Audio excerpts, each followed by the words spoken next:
وكالة المعلم ماضي في المساء ده. مين قال كم؟ مين قال كم؟ مين قال هنا؟ قال هدوها تقريبا. الجزائر 1000 مليون ونصف شهيد تقريبا. الجزائر 1000 مليون ونصف شهيد. استوب، محدش يزود الا انا علي. الجزائر بلد المليوني شهيد.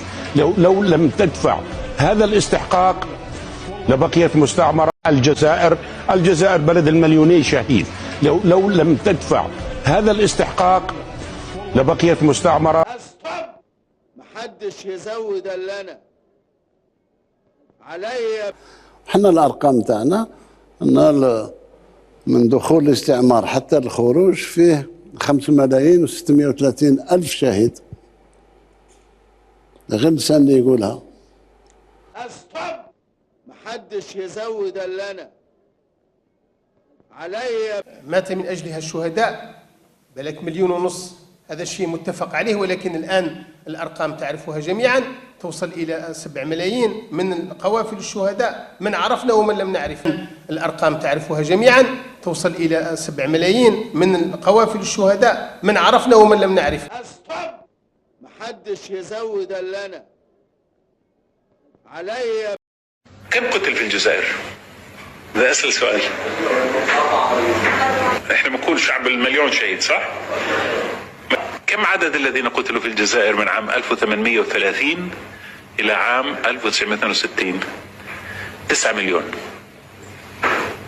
9 مليون قتل في الجزائر. 9 مليون. استوب، محدش يزود الا انا علي.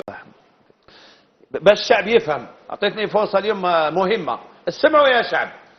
فرنسا لما دخلت للجزائر الشعب الجزائري كان 9 ملايين. فرنسا قعدت 132 سنه والشعب الجزائري ما بدا يحب يولد، ولا لا يخرجونا غير اللي عنده 13 12 10. كي خرجت فرنسا شحال خلاتنا؟ 9 ملايين. وين راحت 132 سنه والشعب يولد وراهم؟ هذا دليل على ان شهداء الجزائر لا يقلون عن 10 ملايين. استوب، محدش يزود الا انا علي. في المعركة تاعنا ضد الاحتلال الفرنسي خسرنا 100 مليون شهيد.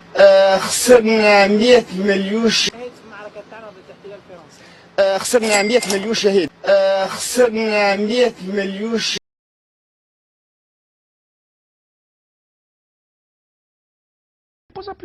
على كل حال سي نور الدين، الثوره عظيمه واللي الثوره اللي نجت 1.5 مليون شهيد. هاي اللي اونكور حاجه اللي ما نقبلهاش. كيف؟ ما كاش 1.5 مليون شهيد. كيف ما كاش مليون؟ على بالي انا رايح نجرح، على بالي راني رايح نجرح، وقالوا لي ودي معليش ما ديناش لانديبوندونس 5 جويي، ديناها ل 3 جويي. يعني ما كاش 1.5 مليون شهيد؟ تشكك في الرقم هذا؟ ايه يا سي نور الدين، راك تنسب في كل المسلمات اللي بنى عليها الوعي تاع شباب كامل. يليق وصل الوقت وين نشوفوا الحقيقه. هل مثلا شحال عندنا من بعد الاستقلال؟ 60 سنه. 60 سنه. معليش. هل الوزير تاع المجاهدين ينجم يمدنا الرقم الصحيح تاع الشهداء؟ لا راجل يمدهم. ومنين جابوا 1.5 مليون؟ منين؟ 1.5 مليون شهيد. منين ونص؟ باسكو جمال عبد الناصر في 62 قال الجزائر الثوره العظيمه تاع الجزائر 1.5 مليون شهيد، وبن بالله عاودها كي جا. أرض الجزائر، أرض الأحرار، أرض الثوار، أرض 1 مليون شهيد. إذا قامت الثورة الجزائرية 1950 وكان تعداد السكان بالجزائر 8 مليون، هل يعقل أن الفرنسيين قتلوا؟ يعني هذه هولوكوست بصراحة. 1.5 مليون شهيد هذا مو منطق. طيب ورا ما تطالبون تعويضات الحين إذا كان الكلام صحيح؟ أنا من خلال بحثي البسيط بالموضوع هذا 156 شخص اللي قتلوا. قتل 156 شخص وسجن وهران وسجن قسنطينة وسجن الجزائر العاصمة. لكن جمال عبد الناصر قال بلد 1 مليون شهيد، مدري 1.5 مليون شهيد. أنا أعتقد فرنسا دولة مش غبية أنها تقتل ثلث الشعب ولا ربع الشعب ولا عشر ولا خمس. وبعدين ترى بال50 العالم منظم في أمم متحدة ومحاكم دولية وأمريكا موجودة ومتسيدة وذاب الدور الفرنسي، أشياء كثيرة. ثم أن الجزائر قدمت 5 ملايين، هذا أيضا كذب الخبر. Première déclaration de Ben Bella, qui était censé être président de la République à l'époque, depuis le début, on a fonctionné, on a alimenté les cerveaux des Algériens avec le mensonge. Gouverné, on a falsifié l'histoire. L'État a fonctionné chaque jour sur le mensonge. On a érigé le mensonge comme gouvernance.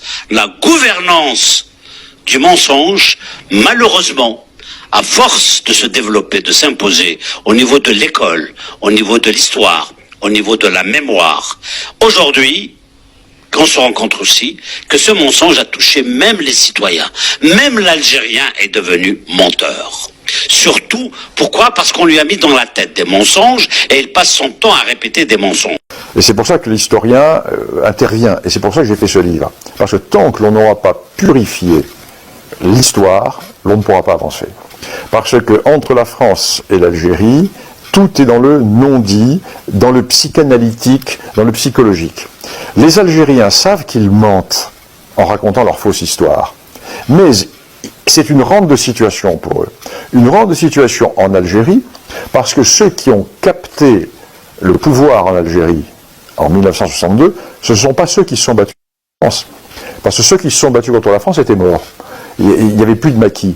Ce sont les planqués qui étaient en Tunisie et au Maroc, c'était les politiques. Et ce sont ces gens-là qui ont pris le pouvoir et qui, pour justifier leur prise de pouvoir en Algérie et la mise en coupe réglée du pays, mettent en avant les hauts faits de résistance auxquels ils n'ont pas participé. وبدك تحرر فلسطين يا ابن المرة الشرموطة.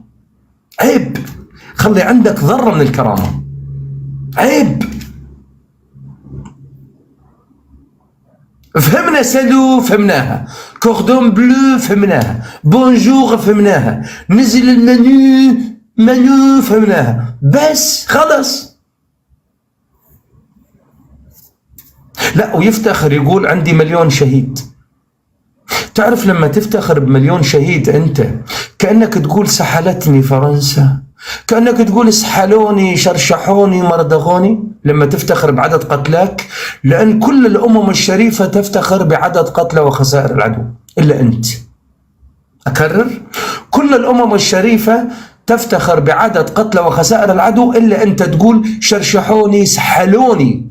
أنت كجزائري تقول سحلوني مرمطوني دعوسوني لما تفتخر ب1,000,000 شهيد. صدقني. طبعا حتى قديما العرب يقول لك قتلوا منا 1 نقتل منهم 10. أنت الآن تفتخر لي ب1,000,000 شهيد يا معفن؟